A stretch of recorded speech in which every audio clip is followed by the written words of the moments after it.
guys, how are you all? I hope all of you are fine. Welcome to Learn with Mamta. Today we are going to start a new chapter, that is Animal Kingdom. Plant Kingdom we have already done that. Today we are going to start Animal Kingdom. It is very much interesting. So let's get into it. Animal Kingdom. दुनिया में इतनी तरह के animal हैं, क्या हमें सबके बारे में पता है? हमें सबके बारे में नहीं पता है. हम एक एक एनिमल को पकड़ के उसका नाम भी नहीं पूछ सकते हैं, है ना? तो इस तरह से जो साइंटिस्ट हैं, जो ज़ूलॉजिस्ट हैं, उन्होंने एनिमल्स को अलग-अलग क्लासेस में डिवाइड किया हुआ है. ठीक है, जो भी डिवाइड किया हुआ है वो सब हमें मिल जाता है. उनको किन बेसिस पे डिवाइड किया है?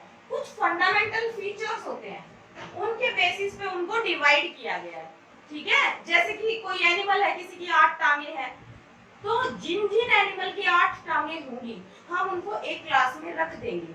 ठीक है, कोई कोई क्रीपिंग एनिमल्स हैं, जैसे स्नेक है या बहुत से एनिमल ऐसे जो क्रीप करते हैं, है ना, जो क्रॉल करते हैं जमीन पर, उनको एक क्लास में रख देंगे. कुछ एनिमल ऐसे जो उड़ते हैं, उनको एक क्लास में रख देंगे, है ना, ऐसे करते हैं ना. सो हम यही पढ़ेंगे इस चैप्टर के अंदर कि हम कैसे कैसे उनको क्लासिफाई करेंगे. तो सबसे पहले हम देखते हैं animals are classified on the basis of following fundamental features. कुछ ऐसे बेसिक फंडामेंटल फीचर्स हैं जिनके बेसिस पे हम एनिमल्स को क्लासिफाई कर सकते हैं. वो कौन कौन से हैं? सबसे पहले आता है बेटा लेवल ऑफ ऑर्गेनाइजेशन. वो बना हुआ कैसे है, उसकी बनावट कैसी है. सबसे पहले तो हम यही देखेंगे ना कि एनिमल दिखने में कैसा है. कॉकरोच है तो उसको चप्पल से मारना है. ठीक है, अगर स्नेक आ गया तो हम उसको कैसे मारेंगे. ठीक है, तो वो सब हम उसको देख के पता लगाएंगे. तो इससे पहले क्या आता है लेवल ऑफ ऑर्गेनाइजेशन. सबसे पहले आता है सेलुलर लेवल. सेलुलर लेवल में क्या है? The cells are arranged as loose aggregate. Cells बस सेल का गुच्छा बन के वहां पे अरेंज्ड है. ठीक है, ये सेलुलर लेवल है. इसका एग्जांपल क्या है? Sponges. Sponges is the example of cellular level. So next one is tissue level. Everyone knows cells मिलके क्या बनाती है? टिश्यू. टिश्यू क्या होता है? बहुत सारे सेल मिलके एक टिश्यू बनाते हैं जो कि एक पर्टिकुलर फंक्शन को परफॉर्म करता है. तो क्या है? The cells performing the same function are arranged in the form of tissue. Tissue के रूप में वो अरेंज हो जाती हैं. एग्जांपल क्या है इसका? सिलेंट्रेट्स. और third is organ level. Organ level, अब देखो सबको पता है ऑर्गन मिल टिश्यू मिलके क्या बनाता है? ऑर्गन. ऑर्गन मिलके क्या बनाते हैं? Organ system. तो वही सब हम पढ़ रहे हैं कौन कौन सा लेवल है. ऑर्गन लेवल पे क्या होगा? Tissues are grouped together to form a organ. Tissues मिलके एक ऑर्गन बनाएंगे. Each organ is specialized for a particular function. Example platyhelminthes. Organ बनाएंगे. ऑर्गन क्या करता है? आईज हमारी देखने का काम करती हैं, पैर हमारे चलने का काम करते हैं. तो जो ऑर्गन तो बन गया वो एक पर्टिकुलर काम भी कर रहा है. ऐसा नहीं है कि ऑर्गन बन गया वो धरा हुआ है पूरे शरीर में, नहीं, वो काम भी कर रहा है. ठीक है, then comes organ system level. अब क्या होता है कि बहुत सारे शरीर के अंग मिलकर एक ऑर्गन सिस्टम बनाते हैं. पूरा सिस्टम बनता है, जैसे कि डाइजेस्टिव सिस्टम. डाइजेस्टिव सिस्टम में क्या क्या चीज होती है बेटा? टीथ होते हैं, माउथ होता है, और क्या होता है? स्टमक होता है. ये सारे मिलके एक सिस्टम बना रहे हैं ताकि खाने को पचाया जा सके. ठीक है, और दूसरा सर्कुलेटरी सिस्टम. उसमें हार्ट भी है, लंग्स भी है, हार्ट भी है, और वेन्स भी है, आर्टरीज भी है, कैपिलरीज भी है, सब ब्लड भी है. सब मिलके एक पूरा सिस्टम बना रहे हैं. ठीक है, तो ये है organ system. Organs are associated to form functional system. जो भी सिस्टम बना रहे हैं वो फंक्शनल होना चाहिए. लाइक एनिलिड्स, आर्थ्रोपोड्स, मोलस्क, सब कुछ आ जाता है इसके अंदर. Circulatory system and digestive system मैंने आपको पहले ही बताया. बेटा जो ये है ना, इनको हम थोड़ा थोड़ा सा डीप में देखते हैं. जो सर्कुलेटरी सिस्टम है ये 2 टाइप का होता है. Open circulatory system and closed circulatory system. जो क्लोज्ड सर्कुलेटरी सिस्टम होता है ना बेटा, वो क्या होता है? उसमें प्रॉपर आर्टरीज, वेन्स और कैपिलरीज के थ्रू ब्लड फ्लो करता है पूरे शरीर में. ठीक है, हमारे पास ब्लड कैपिलरीज होती है और एक क्लोज्ड नेटवर्क होता है इन सब का, जिसमें कि ब्लड बहता है. सबको पता है. अब जहाँ आते हैं हम ओपन सर्कुलेटरी सिस्टम में. ओपन में क्या होता है कि ब्लड जब हार्ट छोड़ता है तो वो खुला बॉडी कैविटी में छोड़ देता है, और सारे जो ऑर्गन्स होते हैं हमारे, वो क्या होते हैं? वो बात कर रहे होते हैं ब्लड के अंदर. वो क्या है? Open circulatory system. कोई ट्यूब नहीं है, कोई कैपिलरी नहीं है, वहां पे कुछ नहीं है, इसलिए उसको ओपन सर्कुलेटरी सिस्टम बोला गया है। आपकी एनसीईआरटी में भी ये दिया हुआ है। Digestive system is also of two types, complete digestive system and incomplete digestive system। complete पूरा और बिना पूरा हुआ हुआ, यानी कि आधा अधूरा। उसका क्या मतलब है बेटा? जो complete digestive system है ना, उसमें तो क्या होता है बेटा, it has two opening होती है। one is for the intake of the food and another one is for the egestion of the food or removal out of the body that undigested food। one is mouth, one is anus। two different openings are there। alimentary canal is complete, that is complete digestive system। अब incomplete digestive system क्या होता है? उसमें क्या होता है कि it has only one opening for the ingestion of the food and the egestion of the food। दोनों काम के लिए एक ही ओपनिंग होती है, इसीलिए इसको बोलते हैं incomplete digestive system. I hope आपको बहुत अच्छे से क्लियर हो गया होगा। Then comes symmetry.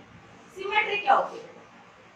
अब कोई भी ऑर्गेनिज्म है, अगर हम उसको बीच में से काटेंगे तो उसका लेफ्ट और राइट हाफ एक जैसा होना चाहिए, उसको बोलते हैं सिमेट्री, कि वो एक साथ आ रहा है। अब जैसे मैं हूं, अगर मेरे को बीच में से काटा जाए तो मेरा राइट हाफ और मेरे लेफ्ट हाफ से इक्वल रहेगा, इक्वल रहे। कई ऑर्गेनिज्म ऐसे होते हैं इरेगुलर शेप के, उनको कहीं से भी काट दो वो इक्वल कभी नहीं होंगे, ठीक है। और कुछ ऑर्गेनिज्म ऐसे होते हैं जिनको कहीं से भी काट दो वो बराबर बराबर मात्रा में ही दोनों साइड हमें मिलेंगे। तो वही सब इस सिमेट्री के अंदर है।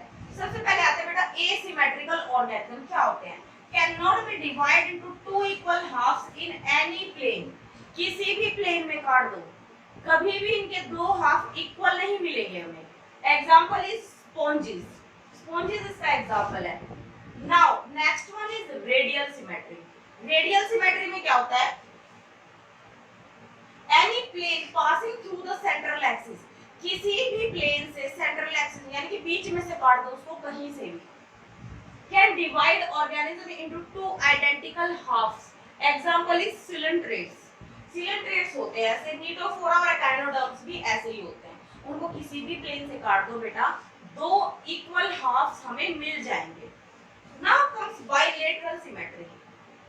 बाइलेटरल सिमेट्री वो होती है ओनली वन प्लेन, किसी एक एंगल से उस एनिमल को काटना पड़ेगा ताकि वो दो अलग अलग हिस्से में हमें मिले।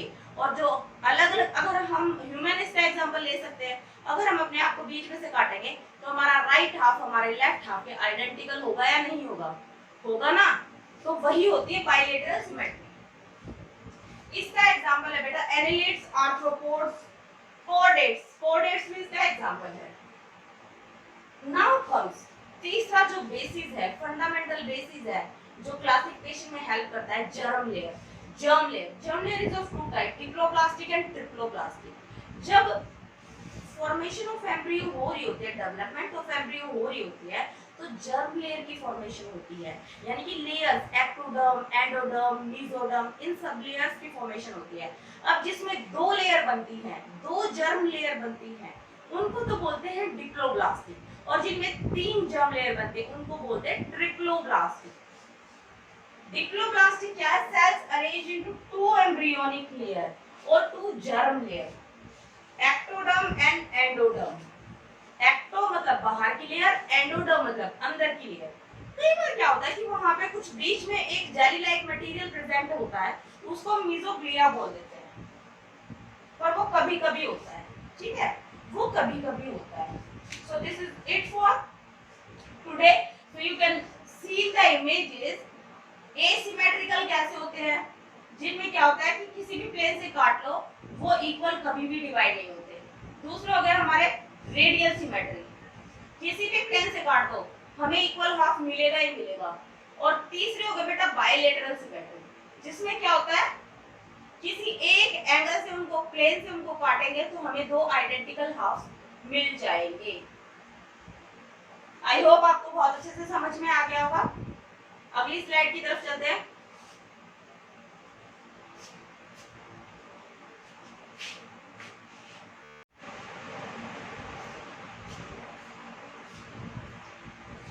Now comes triploblastic.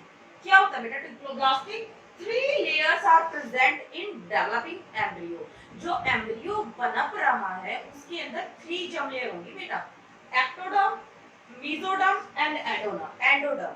As its name suggests, ectoderm is outer layer, endoderm is the internal layer, and mesoderm in between ecto and endoderm.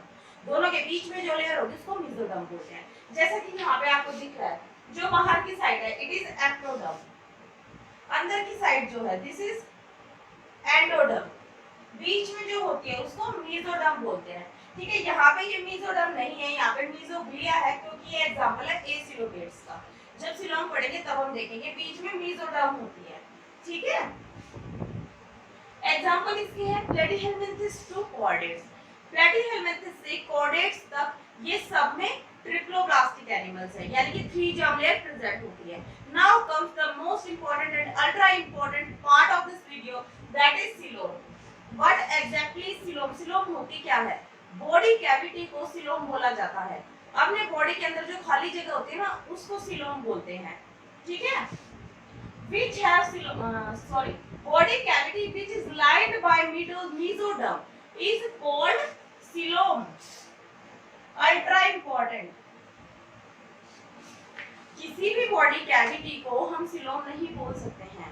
Coelom में क्या होता है, एक मोस्ट इंपॉर्टेंट पॉइंट होता है कि it should be lined by mesoderm.